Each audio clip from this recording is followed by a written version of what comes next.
Chris, you joined the podcast, and I appreciate you doing that. What's been up, man? I mean, you're doing things on social media now and kind of bringing that presence back to life, following Notre Dame, obviously. What's been your take on the Fighting Irish over the first 2 weeks of the season? I think the Irish look real good. I'm feeling about the year. I think they're going to do very well. Got some tough games. If they win them, they're definitely in the playoff. I think if they lose one game, they're probably in the playoff. Sam Hartman's dope. Fun to have an exciting offense. Defense is great as Yeah. always. I'm just excited to keep watching them. Yeah.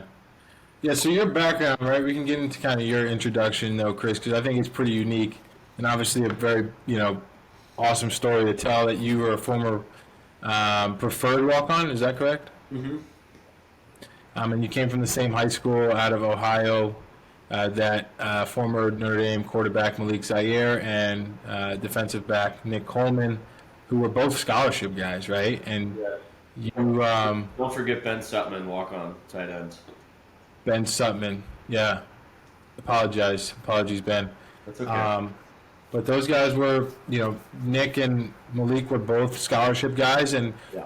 I guess I don't want to butcher this statement, but was it kind of by a way of indirect recruitment that you were recruited, right, through kind of Nick Coleman's process, or how did that work? Yeah, if Nick wasn't committed to Notre Dame, I never would have been looked at. Coach Kelly came to school to see Nick. I got introduced to him. At the time, I wasn't sure if I wanted to play college football just because the teams that were offering me the opportunity to do so were schools that I didn't really care to go to, aside from playing football. And I'm Yeah, hoping to go somewhere where I could enjoy school and football, all perfect place. But if it was going to be without yeah, football, it was going to be without football. So I got introduced to Coach Kelly, and I'm in this mindset, as I just told you. And he says to me, I think we're just having a candid conversation. I think we're just, hey, come meet Coach Kelly. He's like the guy you see on TV. Like, it would be cool to shake his hand and say hello and then go to basketball practice, whatever. So I meet him, and he says to me, would you want to play football at the next level? And I go, yeah, I don't know. I think so. And which is a very half-assed answer for someone who was actually leading into offering me a spot to walk on. So he's like, let me rephrase. Do you want to walk on at Notre Dame? I blacked out a little bit. I'm like, I can't believe, like, that's what we're talking about right now? Like, man, I almost just blew it with my nonchalant, very candid answer. And luckily, he didn't write me off because of that. He gave me a little second chance to say yes and apply to the school and get it going. So awesome. And now you're here today, a graduate of Notre Dame, the business school, Mendoza yes, Business School. yes. And obviously, again, just a former roommates together, right? I think I you're know. living the life now. Imagine if Nick didn't go to school with me, or if Coach Kelly didn't like my answer so much that, I mean, dude, I wouldn't even know you. Yeah, How crazy sad. crazy how the world works. So I guess what were your expectations, though? Kind of piggybacking off of that conversation, right? Then you make your way, you apply to the school, you get in, right? Things are starting to kind of look and align themselves the way that maybe you didn't even expect. But then, at what point was it like, okay, I'm committed to Notre Dame as a preferred walk-on? And then what were your expectations coming into your freshman year of 2015? Yeah, I had no idea what to expect. My only point of reference was Nick Coleman, as we mentioned. And I knew that they offered him a scholarship. They believe in him and his ability to play on the field. And I knew that in practice I can beat Nick Coleman.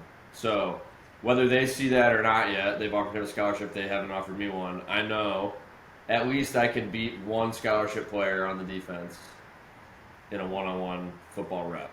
So that was a little like back of my mind confidence I had, but I really didn't know what to expect. I mean, we got to the first workout. I was like 160 pounds, soaking wet with shoes on. And I remember leading up to it, I was trying to pound protein shakes so I wasn't so scrawny. And I had way too many. And we did the Woodway workouts for conditioning that that workout, and I got back in the locker room. I threw up 4 times, and then in my head, Yeah. I'm like, dude, I don't know if college football's for me. Like, I'm looking around all these other guys who are smiling and laughing like it was no big deal in there, and I'm throwing up, about to die. Uh, Right. and then, of course, we had, Notre Dame top talent. You look in the locker room, guys like Jalen Smith, and then you look at me like that we're in the same room playing the same sport. It just doesn't make any sense. So But it does, though. it took a little But it bit does. of getting some reps in the summer and some time in training camp, like some one-on-one reps. And I think the first time I beat Max Redfield, who was like our stud safety at the time, in a one-on-one rep, that was when I was like, okay, like I can do it. I don't know if I can do it every time, but I can do it at least once. So I'm gonna work on that. So Yeah. I guess who took you under your wing? You kind of mentioned a couple of the studs that were in the locker room.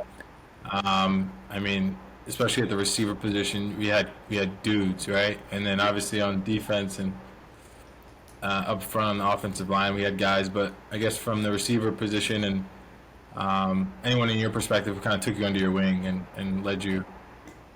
yeah, I think we had a really good locker room where everybody was pretty welcoming. Um, First and foremost, the walk-ons have a really good community in our locker room, as you know. So all those guys were super cool to me right away. Very excited to have a new crop of guys. And then in the receiver room, Mir Carlisle was a fifth-year wide receiver when I was a freshman, and he really took time to talk to me, answer my questions, help me get better, help me learn, and he kind of made sure I was in the loop when the older guys were getting extra work in, so I could be there, learning from them and working on my game as well. Yeah. And then we go through freshman year. You don't play much, right? None. I don't think you play at all. I But just then, how does one go from not playing at all to becoming a preferred walk-on to earning a full-time scholarship? And can you bring us through that moment and what that meant for you? yeah. A lot of people ask me how it happened, how I did it. I got very lucky. I'll get like young kids who are walking onto the team asking like, "What's the blueprint?" And there really isn't one. You got to get lucky, but when your opportunities come, you got to be ready for them. So I was working hard and making sure I was ready if the opportunity ever came, and understanding that it might not. So, I busted my butt on scout team for my freshman year, and then we got to spring ball, which is a unique opportunity for a guy like me at that time, where the guys who are leaving for the draft or graduated, they're gone, and the freshmen who are coming in are not there yet for the most part. So there's a gap there where you can fill in by taking some of those reps. So I got to be a third string player, which was way higher than I had imagined at that point. And then the second string slot receiver got hurt and was out for the spring ball. So I was a second string wide receiver for the entirety of spring ball. So I had Who got hurt? this CJ Sanders may like tore his hip. I don't know the exact injury. Oh, yeah. Remember that, like on a jet sweep. Yeah. Yeah. So it was Corey Holmes first in the slot, and then me second, because they were working Torrey Hunter on the outside. He's normally a slot guy, but they wanted to get him some outside reps. So I remember that. that was Yeah. another lucky thing. They wanted to move him around. So I got to step in, be number two, get second team reps every day. And if I hadn't had the guys who were helping me out, and if I hadn't been working hard, I would have been, thrown in the deep end without being prepared. But luckily, like for the most part, I knew what the plays were, and I was working on my game and trying to get stronger and faster and everything. So I did well enough in spring ball and just carried the momentum through camp that year and got a scholarship at the end of that training camp in the fall. What advice do you have for walk-ons? Right, I think walk-ons are a significant part of every program. Guys like you, kind of, I don't want to say come out of the woodworks, but they they um, they come onto the scene, right? I forget the word, but their presence is felt, right? And they kind of push other guys, and they have a supremely important role within every football program and on every campus. So I guess what's your advice to those guys? You guys call it WOPU Nation. Um, what does that stand for? And then what's the advice for those guys? WAPU is Walk On Player Union. That's just the acronym we have for our guys at Notre Dame. But Yeah, advice for a walk-on. Kind of some of the things I already said is, you know, understand that you are not a priority when you come in, and that doesn't mean that you have to treat yourself like you're not a priority. That just means you understand that coaches will treat you like you're not because they have, you know, when I was playing before NIL, just a tuition. So like at Notre Dame, the tuition for 4 years at that time was like $250,000. So they have $250,000 investment in the scholarship player. Now with NIL, times whatever. Um, so they already have that investment in a scholarship player. Plus, the position coaches recruited that player, and their performance directly reflects on the recruiting ability. So you got to understand the dynamic of you are not the priority, and that is inherently frustrating. But you have to kind of have an easy disposition in terms of that. You can't let that really bog you down and get you down. I'm never going to play. It's not worth it to even try. So there's this weird balance of having a chip on your shoulder while you're playing and also not letting that get to you.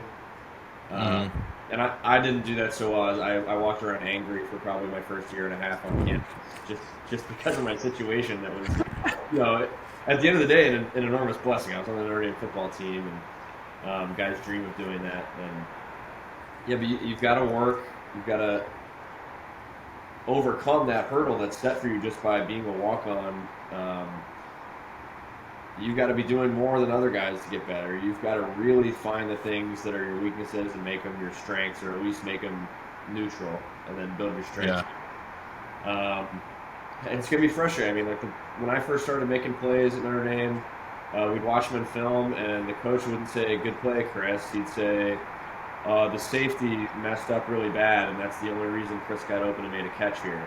And then it probably takes like 15 times that happening before they go, "Hey man, Chris is good at that. Like he runs a good corner. Like I don't know what to tell you. Like good route, Chris." So it is frustrating. You know, it's also like comes from the quarterback, to be honest. Of like, hey, I love throwing the ball to Chris Finke because he's an easy target and the guy's reliable. Like, trust me, Chris, that's a lot of what the conversation is in the quarterback room is this guy is shit to throw to, and this guy is always this guy's where you need him to be, and it's easy target. And honestly, it's mostly like you know, I was fortunate, and we were fortunate. We had some great backs that could do all things and put them in the slot. But generally, it's like a stiff running back. This is generalization for all quarterbacks. It's like this guy's stiff. He can only run the ball. It's hard to throw it to him. He doesn't know angles. His hands are bricks. So that's a big part of the conversation. It's like, who do you like to throw to here? Yeah. I want Chris Finke. I want Chris Finke in the slot. You know what I mean? Yeah. So this is now a new way that I have to say that I probably got lucky, and I owe thanks to people like you, I'm sure, and probably Deshaun and Malik that were in the quarterback room saying I like when Chris is in there. So that's not me, but the rest of the guys. Yeah.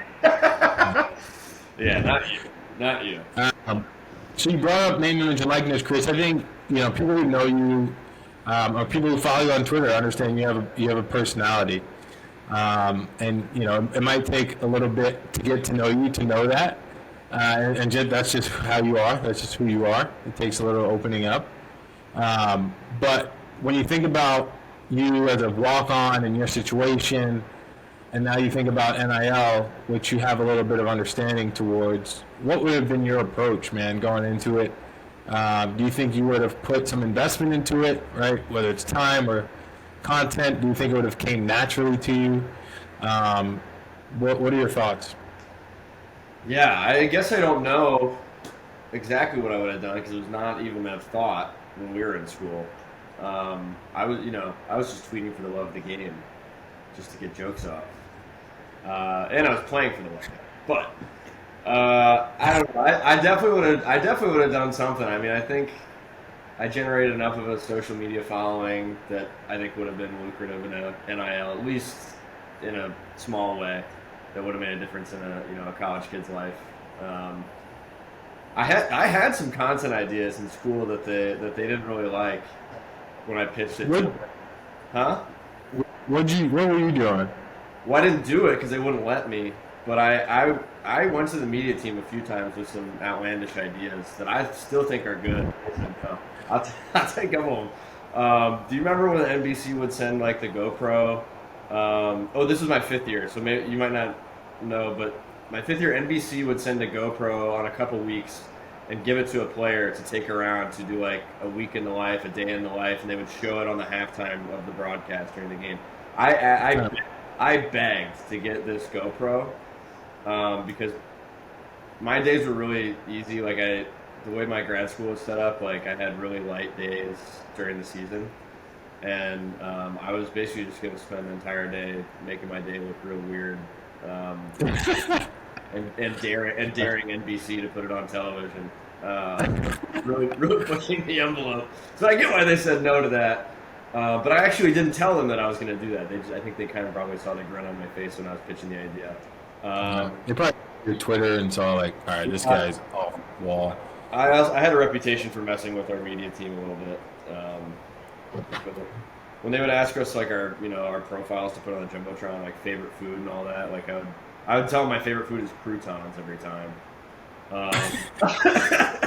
They would ask when they asked like what song we want to play in pregame in the stadium. I'd say "Careless Whisper" by George Michael, which is like that song, the like sexy saxophone slow song no one wants to listen to before a game. My other idea, this one I still think is good. I really wish they would let me do it, especially because I didn't look like I was like on the football team.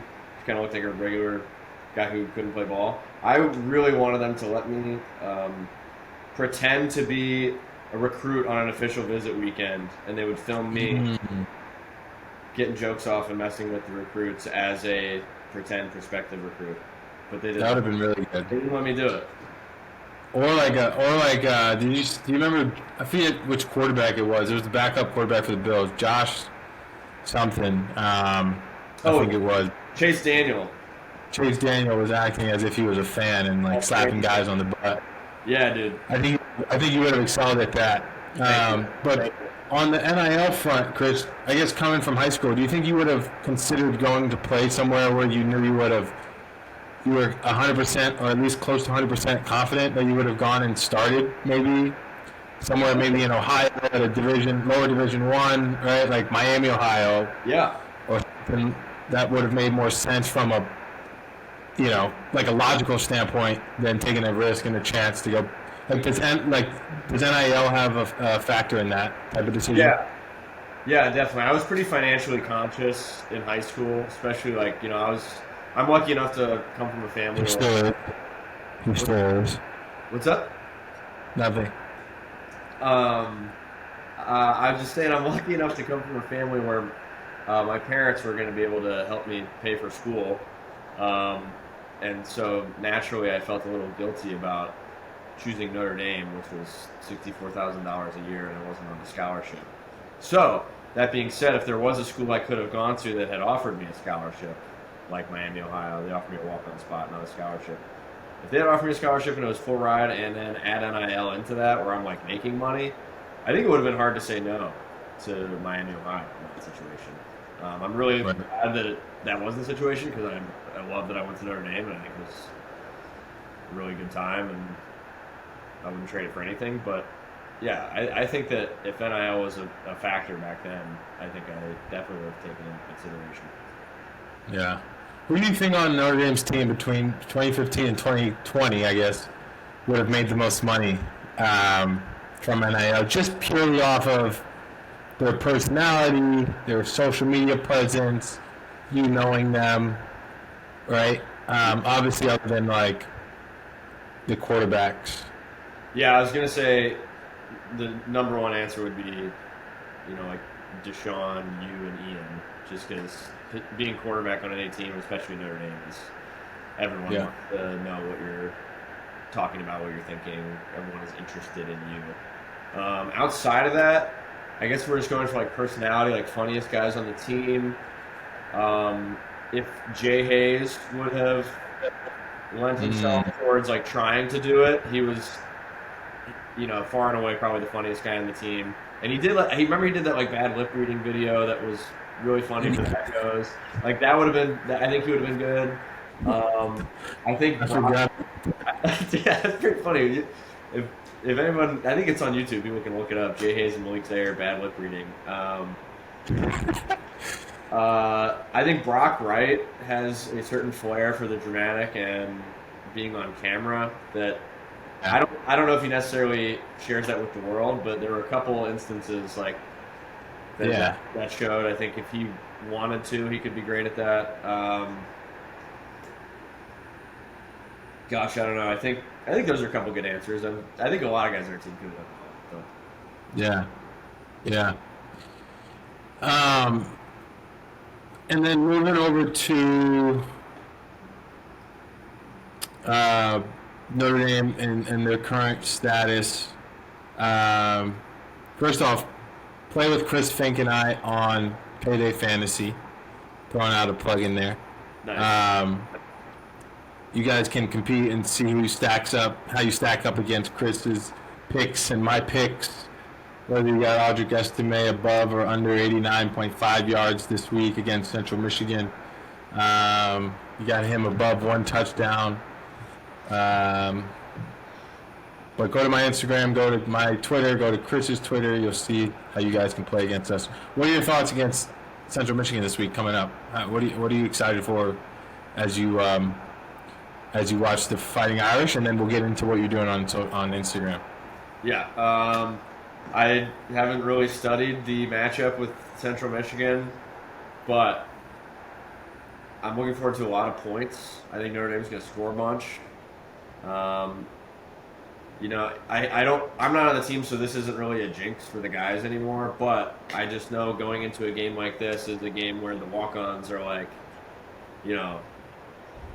if we can get a big enough lead, I can get in the ball game here. So I always like to see some walk-ons get in. Davis Sherwood, who was a former walk-on, scored last week, which was pretty sick. I like to see Notre Dame score a bunch of points and stop the other team, so I'm looking forward to that. Yeah. Speaking of walk-ons, was Matt Salerno a walk-on? Yes. Is he still a walk-on? No. But once a walk-on, always a walk-on. But no, Yeah. his bank account reflects otherwise. I would imagine. Man, that NIL money is serious. Dude, I've heard some stories that kind of make me jealous as much as I avoid that feeling. But All right, and then you got this thing called Good Job with Chris Fink on social media rolling, right? And it's been a pretty nice hit for you, Chris. What do you got going there, and how can people stay up to speed on those? yeah, I just had an idea that I brought to the Notre Dame media team this summer. Just kind of creative outlet for me and getting a football fix. Basically, I just pick a play from the Notre Dame game from the past weekend, and I point out something small that someone did that made it work. Hopefully something that viewers wouldn't notice on a broadcast or wouldn't know even to look for without the football background that I have. So trying to share my knowledge to shed some light on the really little things that go into making football great, and just trying to have a positive video out there where everybody can see something and say good job to a guy. It's like when something that you would have done and your position coach would have been in the film room like, hey Brandon, this was really good here. Nobody else would have seen it, but like something little that you did. So Yeah. that's the idea in a nutshell. I'd post it to my Instagram and Twitter. Yeah. That's awesome. Thanks, man. That's awesome. Yeah, man, that's awesome. Thanks, man. It's true. Great, man. Well, Chris, thanks so much for joining. I'm trying to think if I have any closing remarks for you, or do you have any closing remarks? Sure, I do have some closing remarks. Thank you for having me on the MOGL podcast. Thank you for being a great friend. Thank you for being my roommate in college. I forgive you for transferring to UCF. Thank you. Thank you for involving me in MOGL even after college. Shout out MOGL. What is MOGL for you? What's up? What is MOGL for you? What's MOGL done for me? MOGL has done plenty for me. MOGL They got me, or they or you, they, it, You all. you all got me an endorsement deal with Sport Clips. I got my haircut and posted a video and got paid for it. Never thought I'd get paid to get a haircut.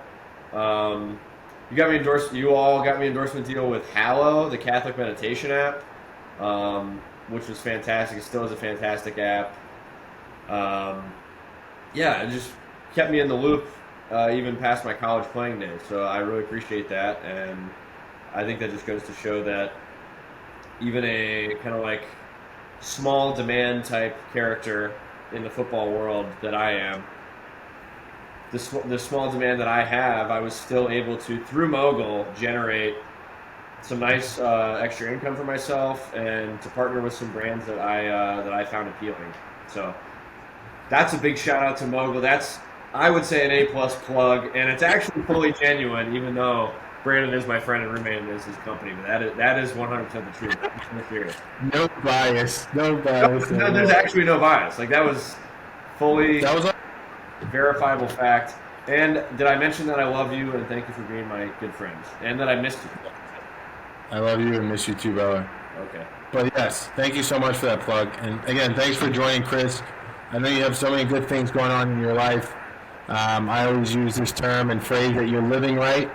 So a lot of right is going to come back to you if you're living right. And I know you are. So thanks for being my friend.